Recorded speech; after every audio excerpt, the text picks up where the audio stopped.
हिमाचल प्रदेश सरकार में जो हम विभिन्न विकास के प्रोजेक्ट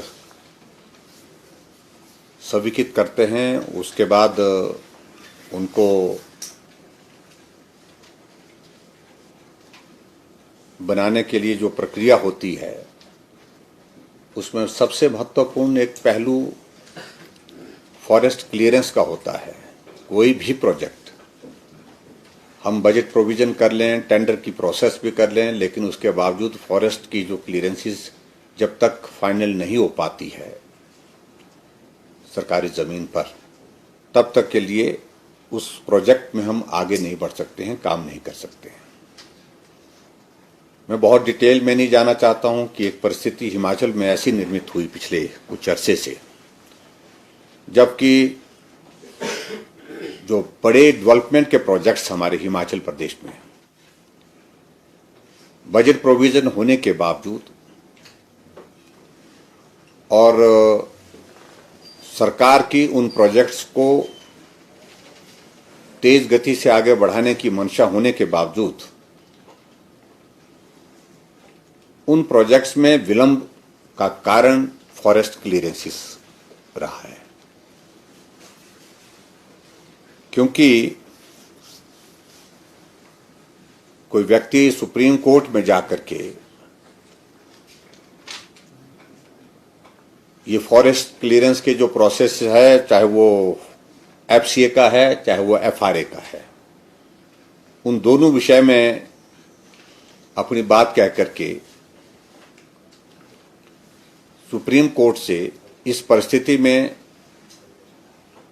सफल हुए कि हिमाचल प्रदेश से संबंधित जितने भी प्रोजेक्ट्स होंगे उनकी फॉरेस्ट क्लियरेंसेस,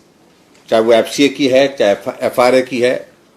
वो सुप्रीम कोर्ट की अनुमति के बाद ही होंगी। कोई भी प्रोजेक्ट हिमाचल प्रदेश में शुरू किया जाएगा उस सूरत में ही शुरू होगा जब उसकी फॉरेस्ट क्लियरेंस सुप्रीम कोर्ट से क्लियर होगी। मार्च 2019 के बाद एफसीए एफआरए की स्वीकृतियां जो है हमको हिमाचल प्रदेश को प्राप्त नहीं हो पा रही थी, और उसकी वजह ये थी कि एक तो कोविड का इम्पैक्ट आया, कोर्ट नहीं बैठा, और उसके बाद कोर्ट ने जब वर्चुअली काम करना शुरू किया तो उस परिस्थिति में जिस प्रकार से हमको सुप्रीम कोर्ट के सामने अपनी बात रखने का जो अवसर वो प्राप्त नहीं हो पा रहा था, नहीं मिल पा रहा था। ऐसी परिस्थिति में अभी पिछले कुछ दिन में सारे विषय को लेकर के केंद्र में आदरणीय प्रधानमंत्री जी से भी मिला, केंद्रीय गृह मंत्री अमित शाह जी से भी, और हमारे भारत के सॉलिसिटर जनरल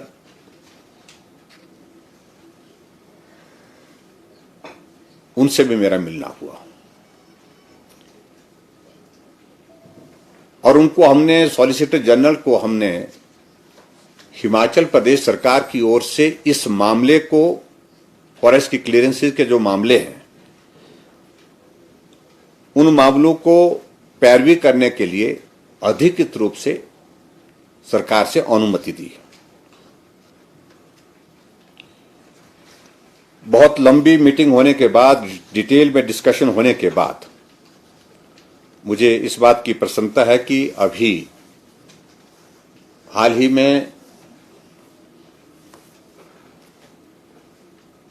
सुप्रीम कोर्ट में जो हमारी 605 परियोजनाएं जो एफसीए और एफआरए के लिए लंबित थी, उन पर बहुत डिटेल डिस्कशन हुआ, बहस हुई, और अंततः सुप्रीम कोर्ट ने इन 605 परियोजनाओं के लिए एफसीए और एफआरए की स्वीकृतियां प्राप्त की हैं। और मैं इस बात के लिए सुप्रीम कोर्ट का भी आभार व्यक्त करना चाहूंगा क्योंकि हमने इस बात को बहुत प्रमुखता से रखा कि ऐसे में हम विकास करेंगे कैसे। हमारे हाइडल प्रोजेक्ट्स के काम रुके पड़े हैं, सड़कों के काम रुके पड़े हैं, हॉस्पिटल के बिल्डिंग्स, स्कूल की बिल्डिंग्स, और उसके साथ साथ में जो डेवलपमेंट के लिए बहुत आवश्यक है, एक नहीं अनेकों प्रोजेक्ट इस प्रकार से रुके। और अभी जो 138 परियोजनाओं की जो एफसीए की, मैं एफसीए का ही जिक्र कर रहा हूं, एफआरए अलग चीज है, उसके तहत जो स्वीकृतियां प्राप्त हुई है उसके ही अंतर्गत जो है वो जो प्रोजेक्ट जो शुरू होंगे वो प्रोजेक्ट 2000 करोड़ रुपए के हैं, 2000 करोड़ रुपीस के हैं।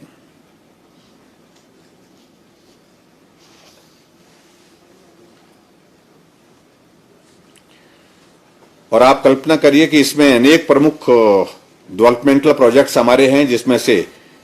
1337 करोड़ रुपए का जो green corridor national highway Sirmaur का है। सारी चीजें तैयार हैं, लेकिन एफसीए की क्लियरेंस ना होने की वजह से 1337 करोड़ रुपए का यह प्रोजेक्ट जो है हमारा आगे नहीं बढ़ पा रहा था। और उसी प्रकार से डबल लेन नेशनल हाईवे धर्मशाला का जो है वो 61.41 करोड़ 61.41 करोड़ रुपीस का, और इसी तरह से 66 केवी लाइन सैंज सबस्टेशन लास्टाधार 56.36 करोड़, ये भी उसमें शामिल है।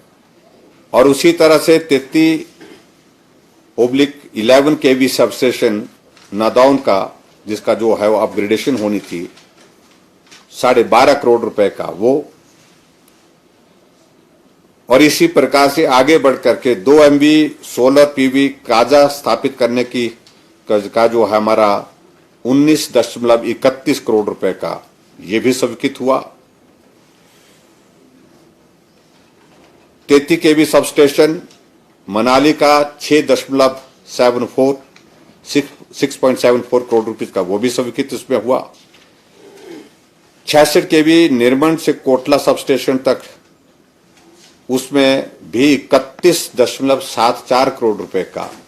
ये भी उसमें स्वीकृत। मैं कुछ मेजर प्रोजेक्ट्स का जिक्र कर रहा हूं।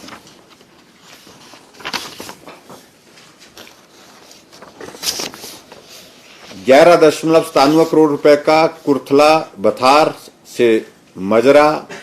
के लिए 132 केवी सबस्टेशन, यानी कि बहुत इतना ट्रांसमिशन लाइन का ये। अब अंदाजा लगाइए कि हमारा सारा का सारा काम इतना जो है वो प्रोजेक्ट का, इतने इंपॉर्टेंट प्रोजेक्ट्स का रुका पड़ा था। और उसी प्रकार से एक 220/132/33 केवी सबस्टेशन काला अम्ब 66.47 करोड़ रुपए का। 120 केवी देहा से हमीरपुर ट्रांसमिशन लाइन 119.58 करोड़ रुपए का। और इसी प्रकार से 66/220 केवी सबस्टेशन हीलिंग लाहौर 108.58 करोड़ रुपए का। और इसी प्रकार से हमारा धौला सिद्ध जल विद्युत परियोजना बहुत इंपॉर्टेंट 46.80 करोड़ रुपए। और इसी तरह से आगे बढ़कर के शिक्षा विभाग के जो विभिन्न परियोजनाएं जो लंबित पड़ी थी स्वीकृति के लिए 143 करोड़ रुपीस की। और इसमें हमारा मंडी का बहुत चर्चित जो, जिस पर हमने बहुत कई बार बात की, हम 1 साल पहले 2 साल पहले इस काम को कर सकते थे, लेकिन फॉरेस्ट की क्लियरेंस नहीं मिली। जो टूरिज्म का एक मेजर प्रोजेक्ट है हमारा है शिवधाम, उसकी स्वीकृति भी इस दौरान हमको हासिल हुई है।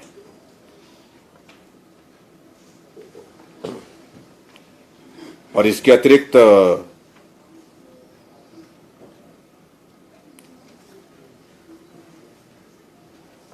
जो माननीय सर्वोच्च न्यायालय द्वारा 465 परियोजनाओं को एफआरए स्वीकृतियां भी प्रदान की गई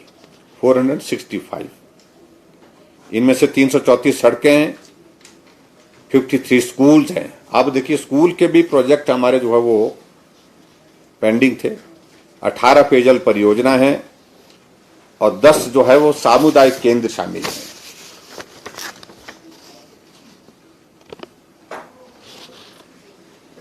कुल मिलाकर के मैं बहुत डिटेल में इसलिए नहीं जाना चाहूंगा क्योंकि हिमाचल प्रदेश में हमारी जो भी जमीन हमारे पास सरकार की उपलब्ध है वो फॉरेस्ट लैंड के नाते उस डेफिनेशन में आती है और उस दृष्टि से हमको जो भी प्रोजेक्ट बनाना होता है, जमीन पर बनाना होता है, चाहे हॉस्पिटल बनाना है, स्कूल बनाना है, चाहे हमको ट्रांसमिशन लाइन बनानी है, चाहे हमको कोई टूरिज्म का प्रोजेक्ट बनाना है, तो उसके लिए फॉरेस्ट क्लियरेंस की जो आवश्यकता रहती है, उस आवश्यक परमिशन को, उसकी स्वीकृति को जब सुप्रीम कोर्ट ने मॉनिटर अपने हाथ में उसका मॉनिटर करने का मैकेनिज्म अपने हाथ में लिया और वहीं से ही इसमें परमिशन मिलेगी। और उस कारण से जो है हमारे ये प्रोजेक्ट जो है वो जिस गति से हम आगे बढ़ाने थे उस तरह से बढ़ाने में हमको थोड़ी कठिनाई है, लेकिन उसके बावजूद मैं सुप्रीम कोर्ट का धन्यवाद करता हूं कि आखिरकार उनने प्रदेश सरकार की बात को सुना, समझा और उस पर अपना आदेश दिया और मैं इस निर्णय का अभिनंदन करता हूं, स्वागत करता हूं। और आज हमारे जो हिमाचल प्रदेश के जो बहुत महत्वपूर्ण प्रोजेक्ट जो वर्षों से लंबित जो है इंतजार कर रहे थे फॉरेस्ट क्लियरेंस का, एफआरए का, तो वो 605 टोटल प्रोजेक्ट्स जो है वो हमको स्वीकृत हुए हैं। ये जानकारी की दृष्टि से मैं आपके साथ शेयर करना चाहता हूं और मैं आदरणीय प्रधानमंत्री जी का भी हृदय से आभार करना चाहूंगा। हिमाचल के प्रोजेक्ट को इस प्रकार से आगे तेज गति से बढ़ाने के लिए इस प्रकार से उन्होंने सॉलिसिटर जनरल को कहा। आदरणीय अमित शाह जी ने भी सॉलिसिटर जनरल से बात की और उन्होंने कहा कि सारे विषय को लेकर के स्टेट के डेवलपमेंट के प्रोजेक्ट को हमको प्रभावित नहीं होना, विलंब नहीं होने देना चाहिए। उसमें जो भी मदद सरकार की ओर से की जा सकती है वो मदद हमको करनी चाहिए। तो मुझे सिर्फ इतनी बात कहनी थी इससे संबंधित, और जो मैंने आपके सामने कुछ फैक्ट्स अपने रखे हिमाचल प्रदेश के डेवलपमेंट के इन प्रोजेक्ट्स के सिलसिले में। सर एफसीए की तो आपने 2000 करोड़ के आसपास लागत के प्रोजेक्ट बताए। हाँ, जो 465 एफआरए के